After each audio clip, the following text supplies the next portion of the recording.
Tout le monde, merci de nous suivre sur Studio Saint-Jean. Aujourd'hui, nous sommes à la librairie moderne, rencontrer Chantal Fontaine qui va nous parler de la journée du 12 août. J'achète un livre québécois, un ou plusieurs livres québécois.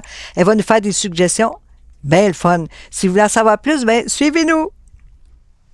Ici Louis Lemieux, votre fier député de Saint-Jean à l'Assemblée nationale du Québec. La chaîne télé que vous regardez en ce moment sur Facebook ou sur YouTube, c'est Studio Saint-Jean, la chaîne télé de votre député au service de la communauté, depuis plus de 6 ans déjà.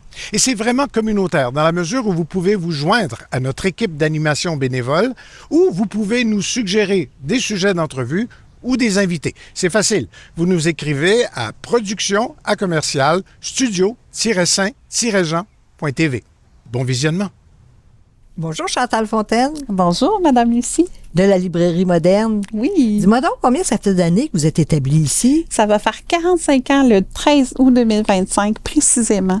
On est très fiers que ça fasse aussi longtemps qu'on soit parmi vous, qu'on soit au service de la population, que ça fasse 45 ans qu'on raconte l'histoire avec vous, qu'on conseille des livres.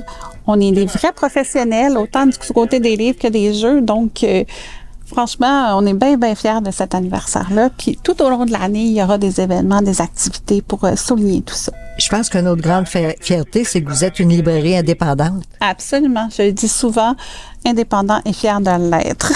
Vous avez des libraires exceptionnels ici. Absolument. On est très bien formés. On les accompagne, nos libraires, quand ils commencent, qui sont pas toujours libraires dès le début, mais on les accompagne pour qu'ils aient la meilleure formation possible puis qu'ils soient bien, qu'ils soient de bons conseillers puis de bons lecteurs aussi, bonnes lectrices pour mieux accompagner les gens qui viennent chercher des suggestions. Oui. Oui, on sent la curiosité des libraires aussi. Quand on vient ici, si on cherche un livre, ça se fait rapidement. Oui. Si vous ne l'avez pas, vous le commandez, il n'y a pas de problème. Oui, c'est une vraie passion, ce métier-là. On ne le fait pas pour la gloire, on le fait parce qu'on aime ça. On aime les livres, on en mange.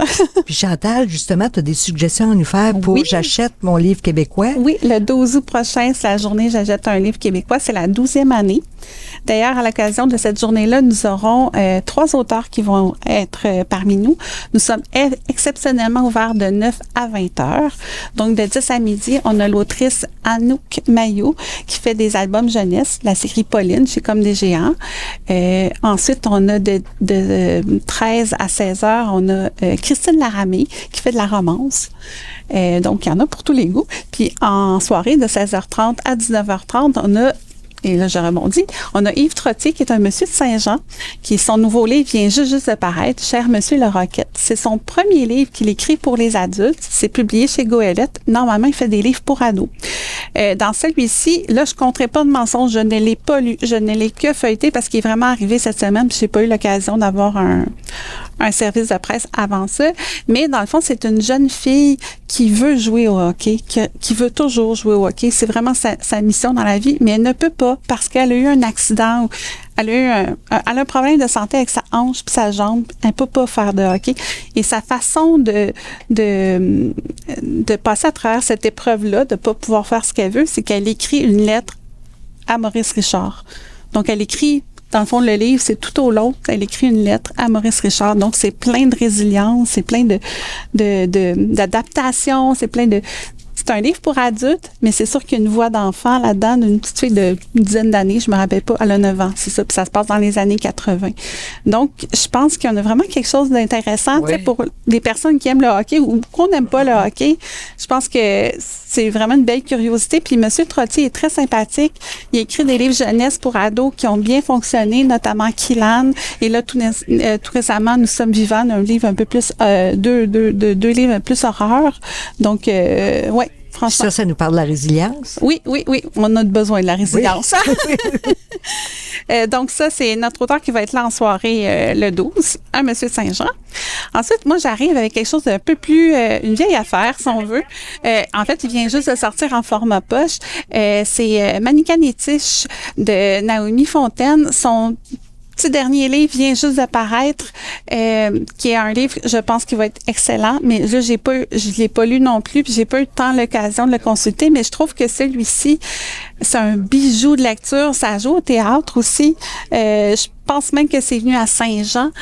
En fait, c'est une jeune femme qui va enseigner, qui retourne dans le fond dans son village, puis qui va enseigner, puis elle décide de faire avec ses élèves autochtones une pièce de théâtre. Je me souviens pas laquelle, mais c'est une pièce classique. Elle n'a pas choisi quelque chose de facile. Mm-hmm. Et puis, bon, vous savez, les Autochtones, les personnes autochtones en classe, des fois, ils sont pas toujours là parce qu'ils ont des difficultés, ils ont des soucis qui font en sorte qu'ils sont pas toujours en classe. Donc, de monter une pièce avec des gens qui sont pas toujours là, ce n'est pas simple. Mais elle va y parvenir. C'est magnifique comme livre. Ça nous dit beaucoup sur les communautés autochtones, mais aussi sur, encore là, la résilience, mais la beauté, la force de l'être humain, la communauté, la solidarité, en fait. C'est vraiment beau. Et la compréhension là-dedans aussi. Oui, c'est ça. Puis, ça fait quelques années, mais je pense qu'il est toujours à revisiter. Moi, je l'ai relu quelques années plus tard, puis c'est tellement beau. Puis là, j'ai hâte de lire son nouveau livre. Un autre vieille affaire, Flora Balzano, Soigne ta chute, c'est publié chez Bibliothèque québécoise. C'est un livre qui est paru, il me semble, je m'en rappelle pas, finalement, dans les années 70-80, et puis qui était plus disponible. Et puis, c'est le seul livre que cette dame-là aurait écrit. Et puis, c'est une représentante, en fait, qui est allée voir la dame puis dire il faut absolument qu'on réédite ton livre, puis ça vient d'arriver. Et Soigne ta chute, dans le fond, c'est le récit d'une dame, d'une personne immigrante, en fait. Qu'est-ce que ça fait d'être immigrante puis d'être de la deuxième génération? Il y a plein de réflexions là-dedans sur comment on se sent pas adéquat, comment on fait pas partie de la gang quand on n'a pas les mêmes références culturelles. C'est beau, mais c'est cru. C'est une belle langue. C'est vraiment un beau texte. Moi, ça m'a vraiment habité. Quand je l'ai lu, je oui, je comprends pourquoi on le réédite, ce livre-là, surtout dans le contexte actuel. Oui, ça nous aide à comprendre. Oui, c'est ça. Comprendre, puis se mettre à la place aussi, l'empathie, là. Ouais. Perrine Leblanc, Petite nature, publiée chez chez Marchand de Feuilles, pardon. Perrine Leblanc, c'est une autrice qui a été publiée en France, notamment. Et puis, dans celui-là, c'est pas tant un roman que des réflexions sur le plaisir d'être chez soi, puis d'être bien. Parce que elle habite en Gaspésie maintenant, et puis elle apprécie la campagne, elle apprécie la paix. Tu sais, dans le fond, c'est comme un livre sur une autrice qui est chez elle, puis qui est bien. Fait que c'est comme prendre, tu sais, c'est écrit en arrière, c'est comme prendre une tasse de thé avec une amie. Fait que c'est confortable. Puis moi, j'aime beaucoup les livres qui m'amènent à apprécier le territoire, à apprécier les petits bonheurs simples de la vie. Oui. Encore là, je trouve qu'on a tellement besoin. Oui, on parle tellement de mal-être que d'entendre parler de bien-être. Puis elle a vraiment une belle plume, Perrine Leblanc. Elle écrit magnifiquement. Donc, puis j'aime beaucoup Marchand de Feuilles parce que c'est toujours des petits livres étroits, sont précieux, ça se lit bien. Oui, je les aime. Ça se transporte bien aussi. Oui, accessoirement. Oui. Fait que Perrine Leblanc, Petite nature. J'aimerais vous parler des dites blés. Oui. Vous vous rappellerez du Sablier, il y a plusieurs années, qui était paru. C'est cette jeune femme qui a été enlevée par des djihadistes pendant plusieurs mois, qui a survécu, évidemment, et puis qui est revenue, puis qui avait raconté dans le Sablier toute son aventure, tout ça avec beaucoup de poésie, beaucoup de sensibilité, beaucoup d'authenticité, forcément. Puis dans celui-ci, elle revient Portée par le vent, publiée aux Éditions de l'Homme. En passant, j'en profite parce qu'Édith Blais, entre-temps, elle habite à Saint-Jean maintenant. Ah. Donc, c'était un plaisir de la recevoir ce printemps quand le livre est paru. Donc, de savoir qu'elle n'est pas loin, c'est le fun. Et puis, dans le fond, là-dedans, elle raconte ce qui l'a menée, parce que dans le fond, elle, c'est une jeune femme qui a beaucoup d'anxiété, beaucoup d'hypersensibilité, puis elle faisait des voyages pour un peu se sauver d'elle-même, et puis elle s'est ramassée, dans ce contexte-là, fait que c'est un peu le chemin qui a mené à son enlèvement, en fait, c'est que c'est avant, puis comment elle s'en est sortie, puis comment elle décide de ne pas se laisser possédée par cet événement-là, puis de continuer à avancer parce que la vie est plus importante. Donc, encore là, c'est raconté avec beaucoup d'authenticité, c'est magnifique. C'est une artiste, cette jeune femme-là, hein, elle fait des toiles, donc elle a une grandeur d'âme, elle a une belle sensibilité. Beaucoup de courage aussi. Oui, c'est ça. Tu sais, puis honnêtement, elle a une belle approche, on la sent pas traumatisée. Là. Je dis pas que tous les jours sont beaux, mais ouais, non, c'est vraiment un beau texte, une belle personne à Saint-Jean. Ça nous influence aussi, hein? Oui, après ça, nos petits malheurs. Oui, sur notre état. C'est ça. Oui. As-tu un petit policier, peut-être? Oui, c'est ça. J'avais envie de vous parler de Maureen Martineau avec Une nuit d'été à Little Brook chez Héliotrope. Héliotrope, hein, je vous le rappelle, c'est une maison d'édition qui publie de la littérature générale, donc Ève Lambert, tout ça. Mais Héliotrope Noir, ce que j'aime beaucoup de cette maison-là, puis de cette collection-là, en fait, c'est que ça se produit l'histoire se passe souvent dans des villages. On est au Québec en général. Ça peut arriver des fois qu'il y a un texte qui va se produire à Montréal, mais c'est souvent à l'extérieur. Donc, ça fait changement. On est plus pas nécessairement dans le bois, mais il y a quelque chose de plus rural, en tout cas. Maureen Martineau, dans le fond, dans celui-là, elle nous raconte... c'est une jeune femme qui revient encore comme dans l'autre texte, dans son village natal, après une vingtaine d'années, sans qu'elle ait donné contact à qui que ce soit. Elle est partie du jour au lendemain, sans dire à son meilleur ami qu'elle s'en allait. Puis, donc, elle revient, puis elle anticipe un peu le moment où elle va revenir. Entre-temps, elle est devenue une personne qui fait... des vêtements de mode. Elle fait des événements de mode, tout ça. Ouais. Puis elle gagne très bien sa vie. Puis dans le fond, elle va dans son village pour dire, je vais faire un événement de mode dans telle partie de la forêt. Mais on sait qu'elle veut se venger de quelque chose. On ne sait pas de quoi. Il y a quelque chose qui s'est produit. Évidemment, c'est pas sauvé pour rien. Et puis, en fait, c'est tout ce texte qui tourne autour de la relation avec la mère, la relation avec son meilleur ami qu'elle retrouve, et puis qui se demande pourquoi qu'elle est partie. Puis là, on comprend que dans tout ça, il y a eu une agression. Donc, il y a une vengeance, une histoire de vengeance. Ça se lit super bien. On embarque dans tous ces personnages qui sont très différents, très bien construits. C'est un page-turner. Oui, c'est ça que tu me donnais l'impression. Ça a dévoré. C'est ça. Donc, il n'y a pas de... C'est pas glauque. Tu sais, oui, il y a eu un viol à un moment donné, mais on n'est pas là-dedans. Là, on n'est pas dans quelque chose. Ça se lit très bien. Puis, en général, chez Héliotrope Noir, les textes sont souvent... sont pas glauques. Tu sais, parfois, même, c'est drôle. Même si on est dans le meurtre, ça peut être drôle. Donc, oui, une collection à découvrir. Puis, Maureen Martineau, dans le fond, c'est une autrice au long cours. Là. Elle a vraiment plusieurs livres d'écrits. En fait, on tombe dans le jeunesse parce que c'est toujours intéressant d'en parler aussi. Donc, j'avais envie de vous parler de 3 albums, dont 2 qui sont des autrices de Saint-Jean. Je reviens avec Marie-Claude Audet. Un texte de Marie-Claude Audet illustré par Maïlis Garcia, Miss Mousse et Massimo, publié chez Québec Amérique. C'est une histoire amusante sur des chats, leur relation, les couleurs qu'ils ont. C'est très jeune, mais c'est beaucoup. Il y a beaucoup.